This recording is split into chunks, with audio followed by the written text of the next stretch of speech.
మెహబూబాబాద్ పట్టణంలోని ప్రగతి నగర్లో అత్యంత దారుణమైన సంఘటన. సభ్య సమాజం మాట్లాడుకోవడానికి కూడా చాలా ఇబ్బందికరమైన పరిస్థితి. ఇక్కడ ఏం జరిగింది? ఆమె కూరగాయల వ్యాపారం చేసుకుంటుంది, అతడేమో పాల వ్యాపారం చేసుకుంటున్నారు. ఇద్దరు కూడా ప్రగతి నగర్లో ఎదురెదురుగా ఉన్నటువంటి వ్యక్తులు వ్యాపారం చేసుకుంటూ ఉన్నారు. అప్పటి వరకు బానే ఉంది. ఆమె పేరు సంధ్య. ఆమె కూడా తన భర్తతో విడిపోయి ఇద్దరు పిల్లలతో తన తల్లితో కలిసి చిరు వ్యాపారం చేసుకుంటూ ఆవిడ బ్రతుకు జీవుడను బతుకుతూ ఉంది. ఆవిడ ఈ పాల వ్యాపారం చేస్తున్నటువంటి ఈ వ్యక్తి పేరు సంజయ్య. ఇతను కూడా అదే ప్రగతి నగర్ లో ఎదురుగా వ్యాపారం చేసుకుంటున్నాడు. ఇతను కూడా మ్యారేజ్ అయింది.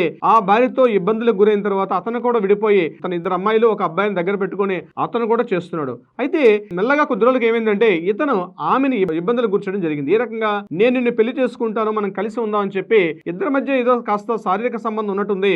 దాన్ని చనువుగా తీసుకొని పెళ్లి చేసుకుంటాను, పెళ్లి చేసుకోమని చెప్పి కొంత బలవంతం చేయడం జరిగింది అంజయ్య సంజయ్ని ఉద్దేశిస్తూ. కానీ ఆమె తిరస్కరిస్తూ వస్తుంది. ఇతని యొక్క వేధింపులు తట్టుకోలేక రీసెంట్ గా ఆమె ఆ ప్రదేశాన్ని విడిచిపెట్టి పక్క ప్రాంతానికి కూడా వెళ్ళిపోయింది. అయినప్పటికీ కూడా అంజయ్ యొక్క వేధింపులు ఇంకా ఆగలేదు. రీసెంట్ గా ఆమె వేరే ప్రాంతం నుంచి ఈ ప్రదేశానికి వచ్చినట్టుగా, తను ఉన్నటువంటి ఈ ప్రాంతానికి వచ్చినట్టుగా తెలిసిన తర్వాత అంజయ్ ఏం చేశాడంటే అదే ప్రాంతానికి వెళ్లి వెళ్తూ ఏం చేశాడు, పెట్రోల్ బంక్ లో ఉన్నటువంటి పెట్రోల్ కూడా కొనుక్కొని ఆ పెట్రోల్ ఒంటి మీద పోసుకొని ఆమె ఉన్న ప్రదేశానికి వెళ్లి ఆమెను దగ్గరగా హగ్ చేసుకుని ఈ పెట్రోల్ తన ఒంటి పైన వేసుకొని వెంటనే పెళ్లి చేసుకోకపోతే ఇగో ఫైర్ చేసి చచ్చిపోదాం అని చెప్పి ఇమ్మీడియట్ గా మ్యాచ్ బాక్స్ ఫైర్ చేశాడు. ఎంత దురదృష్టకరమైన సంఘటన అండి. అనుకోని ఈ సంఘటనలో ఆ అమాయకురాలు కూడా ఇద్దరు మూర్తిగా 80% ఆఫ్ కాలిన దేహాలతో ఉండిపోయారు. అక్కడి నుంచి వారికి వరంగల్ హాస్పిటల్ తీసుకెళ్లి అక్కడ అడ్మిట్ చేయడం కూడా జరిగింది. చావు బ్రతుకుల మధ్య కొట్టుమిట్టాడుతున్నారు. డియర్ ఫ్రెండ్స్, గుర్తు పెట్టుకోండి, ప్రేమించడం నేరం కాదు, ప్రేమ పేరుతోటి వంచన గురి చేయడం కూడా చాలా తప్పు. అలానే ప్రేమ పేరును అడ్డం పెట్టుకొని పెళ్లి చేసుకోకపోతే నిన్ను చంపేస్తానని చెప్పి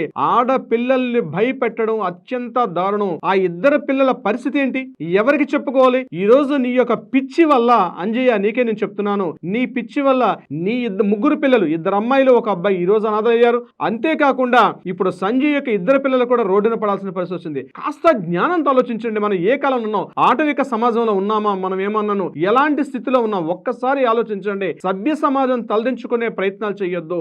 మీకు పిచ్చి ఉంటే ఆ పిచ్చి మీ ఇంట్లో పెట్టుకొని తప్పించి అభం శుభం తెలియనటువంటి అమాయకురాల్ని రోడ్డుని ఇచ్చి వాళ్ళని జీవచ్ఛవాలుగా మార్చేస్తున్నారు. ఈ రోజు పేపర్ కి న్యూస్ వచ్చే కాబట్టి ఈ వార్తలు నేను మీతో షేర్ చేస్తున్నాను. ఈ రోజు తెలియని సంఘటనలు, వేలాది కేసులు, లక్షలాది కేసులు, మారుమూల పల్లెల్లోకి వెళ్ళిన ఇటువంటి కేసులు మనం చూస్తున్నాం. సో డియర్ ఫ్రెండ్స్, దయచేసి 1కి 10 సార్లు ఆలోచించుకోండి. ఇటువంటి అనాలోచిత నిర్ణయాల వల్ల మీ జీవితాన్ని అర్ధాంతరంగా ముగించుకోవద్దు. కడుపు కోతను, రంపపు కోతను మిగల్చవద్దు. సో డియర్ ఫ్రెండ్స్, ఇది నా విజ్ఞప్తిగా భావించండి.